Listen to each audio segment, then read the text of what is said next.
Paz do Senhor, vamos lá fazer nossa leitura diária do livro de Romanos. Hoje nós estaremos lendo o capítulo número 8. Eu espero que esteja tudo bem com vocês.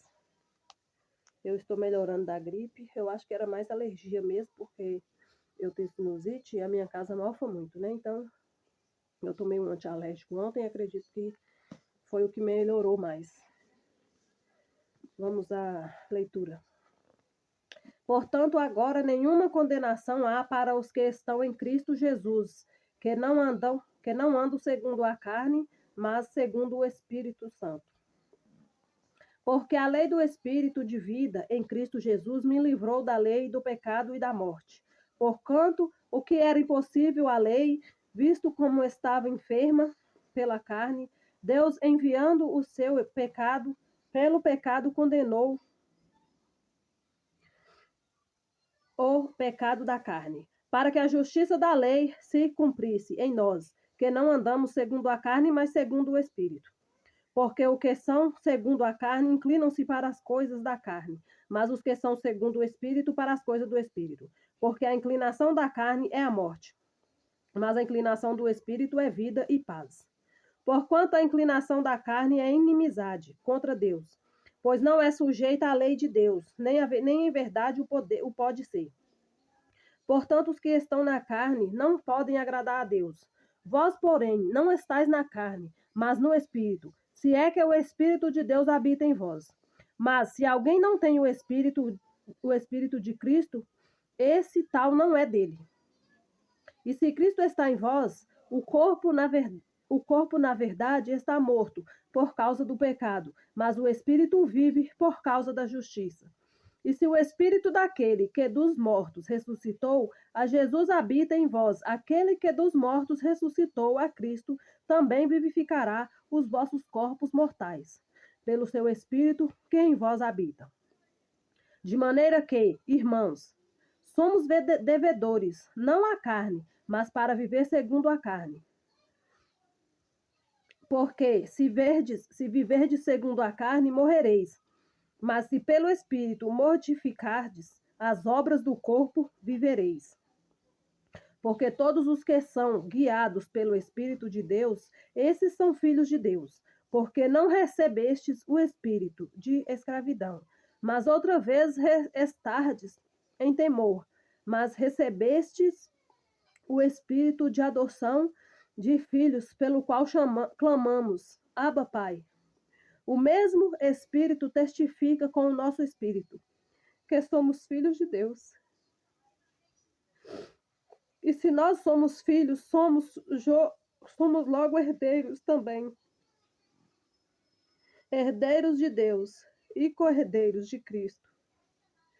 Se é certo que com Ele padecemos, para que também com Ele sejamos glorificados. Aleluias.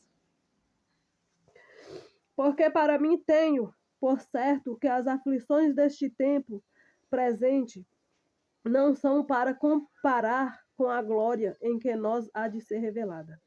Porque a ardente expectação da criatura espera a manifestação dos filhos de Deus.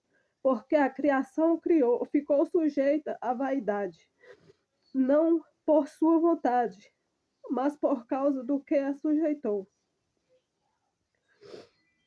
na esperança de que também a mesma criatura será libertada da servidão, da corrupção, para a liberdade da glória dos filhos de Deus. Glória a Deus, aleluia, Jesus. Louvado seja o nome do Senhor. Porque sabemos que toda a criação geme e está juntamente com dores de parto até agora. E não só ela, mas nós mesmos que temos as primícias do Espírito também gememos em nós mesmos, esperando a adoção, a saber, a redenção do nosso corpo. Porque em esperança somos salvos. Ora, a esperança que se vê não é esperança, porque o que alguém vê, como o esperará? Mas se esperamos o que não vemos, com paciência o esperamos. E da mesma maneira também o Espírito ajuda a nossa fraqueza, porque não sabemos o que havemos de pedir como convém, mas o mesmo Espírito intercede por nós, com gemidos inexprimíveis. E aquele que examina os corações sabe qual é a intenção do Espírito, e ele que, segundo Deus, intercede pelos santos. E sabemos que todas as coisas contribuem juntamente para o bem daqueles que amam a Deus, daqueles que são chamados por seu decreto. Porque os que dantes conheceu também os predestinou para serem conformes à imagem do seu Filho, a fim de que ele seja o primogênito entre muitos irmãos. E aos que predestinou, a estes também chamou. E aos que chamou, a estes também justificou. E aos que justificou, a estes também glorificou. Que diremos, pois, a estas coisas? Deus é por nós, quem será contra nós?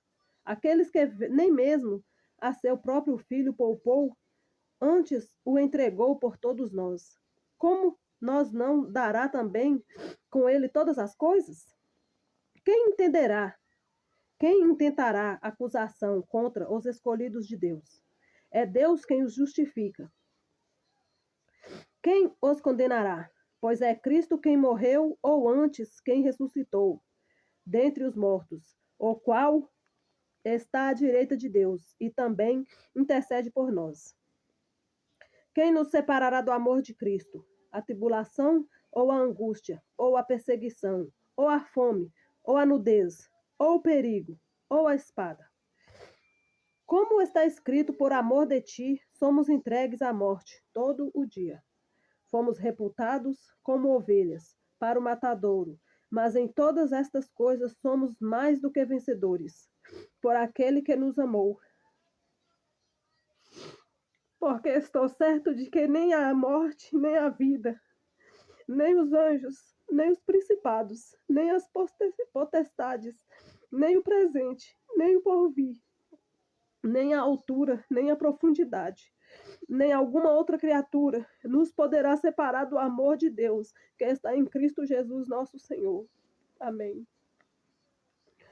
Gente, depois de uma leitura dessa, se você falar que não consegue entender, que não consegue sentir a presença do Espírito Santo, é difícil de entender, porque eu lendo aqui, eu senti Deus falando comigo.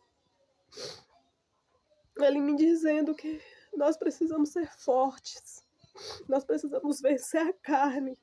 A carne tenta nos derrubar todos os dias, nos fazer desistir. Às vezes faz você pensar que não é para você levantar daquela cama, para você ficar ali, esmurecido, triste, entregue à própria sorte. Mas nós não somos assim. Nós somos de Deus, nós somos do Espírito Santo. Vamos continuar lutando. Vamos continuar levantando nossa cabeça, levantando nosso corpo e lutando para que Deus possa nos ajudar. E um dia nós somos herdeiros.